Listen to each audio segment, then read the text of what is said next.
আমার উকিলের দরকার নাই। আপনি হুকুম দিলে আমি তারে জিগাই জিগাই সে চুপ থাকা কেন আদালতে সময় নষ্ট করতেছে? আমার হাতে সময় খুব কম হুজুর। হাসপাতালে আমার স্ত্রী মৃত্যুর সাথে লড়াই করতেছে।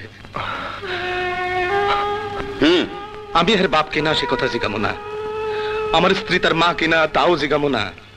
কার বুকের দুধ খায় সে মানুষ হইল, কার পিঠে চড়ে সে পাঠশালায় গেল, আমি কিছুই জিগামো না। কেমনে জিগাই? কোনদিন খোঁজ নিয়ে এসে দেখছে তারে শহরে রেখে লেখাপড়া করাইতে দুইটা মানুষ কতদিন না খায়া থাকছে? দুইটা মানুষ রাত দিন খাইটা একটা দুইটা করে টাকা কেমনে জমাইছে? তার পরীক্ষার ফিস দেওয়ার জন্য শরীরের রক্ত কেমনে বেচছে? হুজুর, তারে মানুষ করার জন্য না খায়া পেটে পাথর বাঁধছি, সেই বিচার চাই না।